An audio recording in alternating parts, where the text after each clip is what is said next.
Know the top stories of the day. Understand the issues that matter. This is Manila Bulletin News on Web. Your quick rundown of top news in the country and around the world. Manila Bulletin, celebrating 120 years of timely stories and timeless truths. Be fully informed.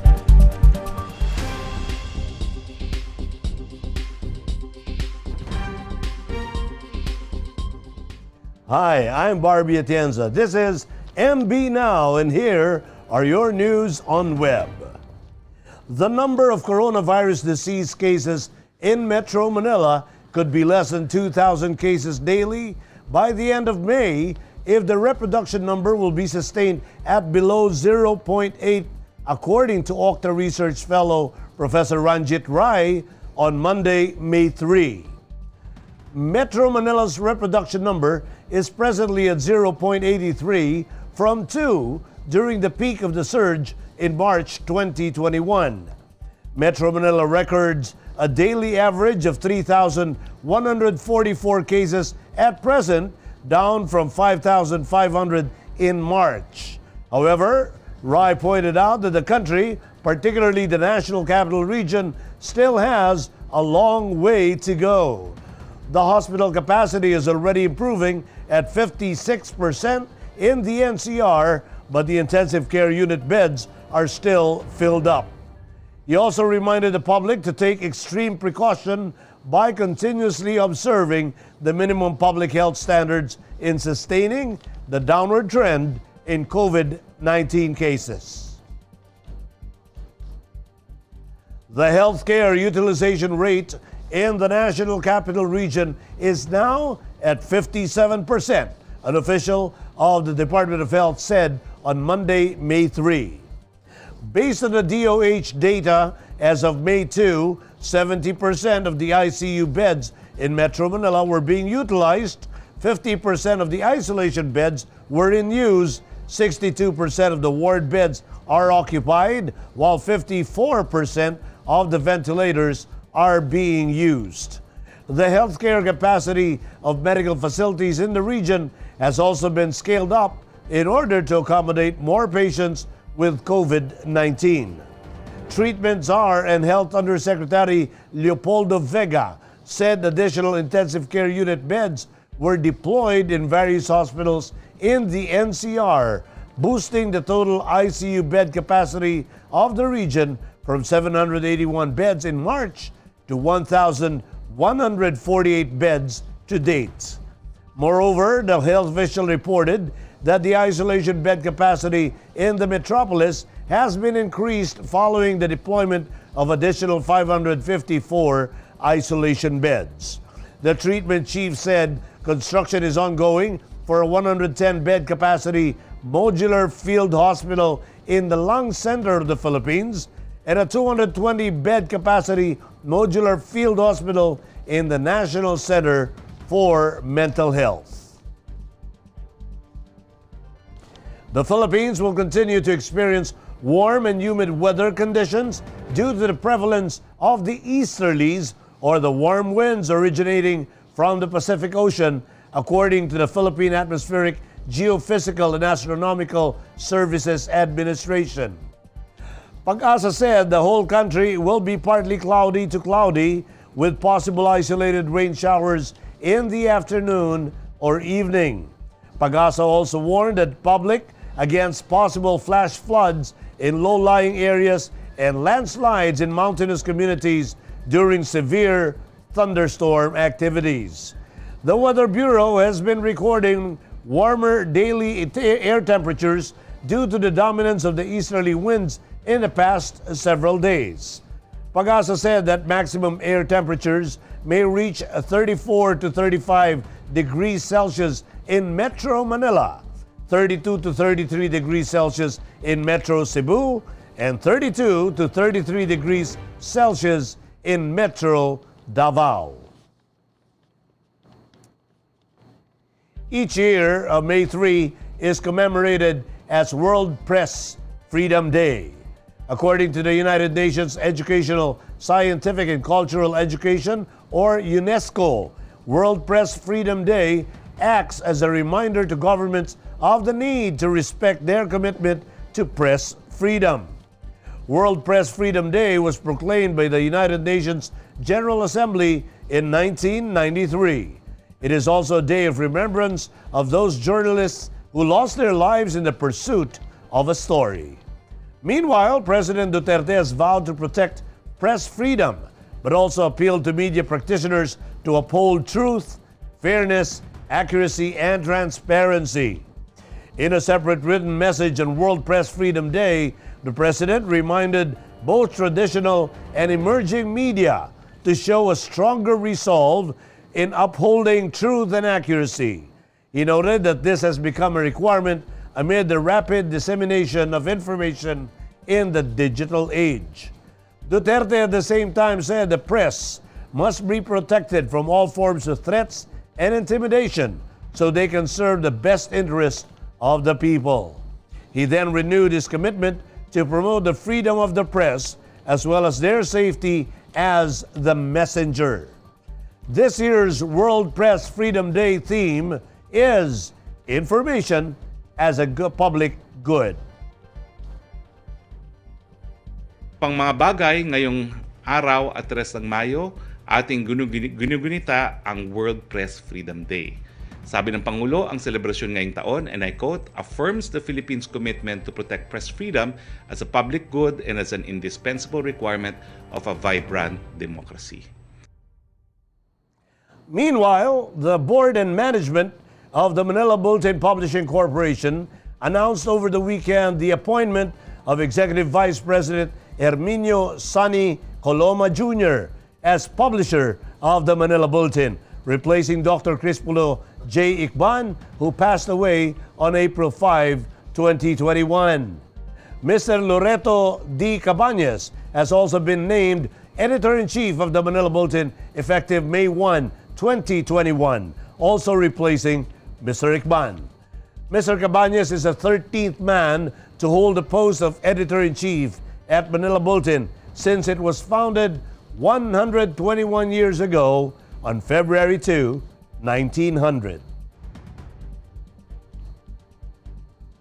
In Metro News, NCR health workers trained in handling of Gamaleya's Sputnik V. Parañaque eyes to inoculate 5,400 residents a day in June. And Quezon City government launches Grow QC feeding program. More from this report. Health workers in the National Capital Region have been trained by no less than the Department of Health to handle the Gamaleya Sputnik V that arrived last Saturday, May 1, according to Metro Manila Council Chair and Parañaque City Mayor Edwin Olivares. Sputnik V's logistical and storage requirements are more complex as compared to Sinovac and AstraZeneca, which only require 2 to 8 degrees centigrade storage temperatures. While the country now has 3 brands in its vaccine supply inventory, Olivares mentioned the citizens should seize the opportunity of getting vaccinated if supplies are available since it takes time for it to arrive. Vaccine Czar Secretary Carlito Jr. confirmed that 500,000 doses of Sputnik V will arrive to the country this May. The initial batch of 15,000 doses will be used in a pilot run in preparation for the arrival of the 485,000 doses this month. Parañaque City is looking to inoculate 5,400 residents in June once a steady supply of COVID-19 vaccines becomes available. In a radio interview, Mayor Edwin Olivares said that the target to vaccinate 5,400 residents every day to reach about 150,000 a month. Metro Manila mayors are looking to conduct a mass inoculation against COVID-19 in June as part of the target to achieve herd immunity in areas with a high attack rate, such as the National Capital Region. Previously, Olivares said that based on their stimulation, should they get an adequate COVID-19 vaccine supply, they can vaccinate up to 7,000 a day, which is equal to 210,000 a month. Olivares has mentioned before that they need to vaccinate 70% of its 725,000 residents, which is equivalent to half a million people, to achieve herd immunity. The city government of Quezon City on Sunday launched its Grow QC nutritious feeding program to help urban farmers by using vegetables from the city's urban farms and to provide healthy meals to the residents. The city government distributed hot meals to 1,600 residents in 8 Yakap daycare centers in Barangay Bagong Silangan on May 1. The program was launched through the Food Security Task Force and Social Service Development Department of the city. The city government, in partnership with the Department of Agriculture, distributed seed starter kits to urban farmers. Here are the top news in other parts of the country. 3 drowned while 4 rescued as boat capsizes off Laguna waters. Cebu's CC Lex targets February 2022 opening. And Olutanga Island, from Pirate's Lair to Mindanao's next tourism destination. Here are the details. At least 3 people died while 4 people were rescued when a passenger boat capsized off the waters of Talim Island in Laguna on Saturday, May 1. In a Facebook post, the municipal government of Los Baños in Laguna said rescue teams were able to recover 3 cadavers who drowned during the incident. Due to strong waves, rescuers weren't able to launch a search and rescue operation as soon as they received report of the incident, and it was just the following day, May 2, that local rescue teams were able to conduct the search and rescue, which resulted in the recovery of 3 cadavers and the rescue of 4 more people. The completion of the 8.5-kilometer Cebu-Cordova Link Expressway or CCLEX project is nearing its home stretch. According to the Cebu-Cordova Link Expressway Corporation, the overall engineering, procurement, and construction progress of CCLEX are at 72.73% as of March 2021. The 30 billion peso CCLEX is a toll bridge expressway that will link mainland Cebu through the South Road properties in Cebu City to Mactan Island through the municipality of Cordova. It is designed to have 2 lanes in each direction with an estimated 50,000 vehicles daily, easing the traffic at the Marcelo Fernan Bridge and the Mandawi-Mactan Bridge. An island in the Zamboanga Peninsula region is slowly shedding its image as a pirate's lair to become the next major tourism destination in Mindanao. Olutanga Island is partnering with the Mindanao Development Authority or MINDA to develop its vast tourism and agri-fishery potential. The island is known as a hiding place for lawless elements in the region, thus obscuring its pristine waters, white sand beaches, and wildlife. Plans for the island include a Navy detachment at Pulo Lawom and a barge to allow accessibility from the mainland. The MINDA personnel is also assisting island officials in creating a master plan aimed towards transforming the area into a tourism and agri-fishery hub within the next 5 years. In world news, more international aid lands in India as death toll hits record. Israel holds day of mourning for stampede victims. And Saudi Arabia to lift travel curbs on immunized citizens. Let's watch this. International aid to alleviate India's dire oxygen shortage arrived in the South Asian nation on Sunday as its coronavirus death toll climbed to grim new record with 400,000 new cases of COVID-19 registered across the country of India. India expanded its vaccination program to all adults on Saturday, but many of its states are struggling with shortages despite an export freeze for shots produced domestically. Long queues were seen at the vaccination centers in India cities this weekend, with people desperate to be inoculated against a disease that has overwhelmed the healthcare system as well as crematoriums and graveyards. The United States, Russia, and Britain sent emergency supplies, including oxygen generators, face masks, and vaccines. Aid from France reached India on Sunday, including 8 oxygen generator plants and 28 ventilators, adding the ventilators from the Germany that arrived the previous night. The United Kingdom to send additional 1,000 oxygen ventilators. Flags were lowered half-mast on the Sunday as Israel held a national day of mourning for 45 men and boys killed in a stampede at the packed ultra-Orthodox Jewish festival. The deadly crash overnight into Friday at Mount Meron in northern Israel has been described as one of the worst peacetime disasters since the nation's founding in 1948. This stampede happened as tens of thousands of people thronged the reputed tomb of Rabbi Shimon Bar Yochai to commemorate the 2nd century Talmudic sage, vet, and mark the Lag Baumer holiday. Some families managed to bury their death before the Sabbath began on Friday evening. Funerals continued late Saturday and Sunday as the Abu Kabir National Center for Forensic Medicine said that all the dead has been identified. Saudi Arabia will permit citizens immunized against COVID-19 to travel abroad from May 17. The Interior Ministry said Sunday, more than a year after Saudis were barred from external trips. The ministry said 3 categories of people would be considered immunized: those who have received 2 doses of the coronavirus vaccine, those administered a single dose at least 14 days prior to the travel, and people who have recovered from the infections within the last 6 months. The policy represents an incentive for citizens barred from traveling across since the pandemic began to get vaccinated. The kingdom's health ministry said it has administered more than 9 million coronavirus vaccine doses in a country with a population of over 34 million. In entertainment, Korean star Song Joong-ki's comeback drama Vincenzo aired its 20th and final episode on May 2, and it garnered the highest rating for the series. According to Nielsen Korea, the finale of Vincenzo rated 14.636% nationwide and 16.564% in the metropolitan area. These are the highest ratings for the drama since its first episode on February 20. Vincenzo became the 9th highest rated drama on Korean cable TV of all time and 6th highest rated TVN drama after Crash Landing on You, Reply 1988, Goblin, Mr. Sunshine, and Mr. Queen. Since its first episode, Vincenzo maintained its number 1 position in the ratings among cable TV programs. In sports, Southeast Asian Games gold medalist Juna Tsukii delivered big as she captured the gold medal in the World Karate Federation or WKF Premier League on Sunday, May 2 in Lisbon, Portugal. Tsukii defeated Moldir Shangbei of Kazakhstan in the final round of the women's commit 50-kilogram category.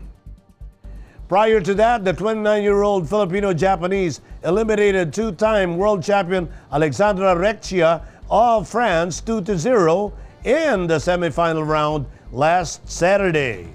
The win highlights her readiness for the Olympic qualifying tournament next month in Paris, France. For our featured news today, the Philippine Association of National Advertisers Foundation recently had their Youth Creativity Festival online. One of the highlights of the festival is Globe Telecom's segment called Truth in Action, where notable speakers discussed how to fight fake news. Let's watch this. Globe Telecom recently took part at the Philippine Association of National Advertisers Foundation Youth Creativity Festival to help fight fake news. This special segment, dubbed as Truth in Action, aims to address the prevalence of fake news and false information in the digital age. Among the keynote speakers of the said segment include Technology News Editor and the Head of the Information and Communications Technology Department of the Manila Bulletin, Mr. Art Samaniego Jr. So informed users are the first line of defense against false information. So the next time you see a news that seems off or sponsored post that's asking for your login credential, don't share or click that link. Stop, think, verify, and be fully informed before doing your next steps. Today, Globe continues to conduct its Digital Thumbprint Program or DTP with workshops that aim to promote digital citizenship and cyber awareness, especially among Filipino students and teachers. This effort is part of Globe's bigger advocacy of encouraging a safer digital space for all. And those are the news on Web today, May 3, 2021. Once again, we welcome and warmly congratulate our new publisher, Secretary Sonny Coloma, and our new Editor-in-Chief, Mr. Lori Cabañas. We wish you all the best in your new assignments, gentlemen. For more news and details, get your copy of Manila Bulletin newspaper tomorrow or log on to www.mb.com.ph. You may also subscribe to our newsletter through the link on this video's caption to to have the day's latest news delivered to your inbox. I am Barbie Atienza for Manila Bulletin. Join us again tomorrow. This has been MB Now. Be fully informed.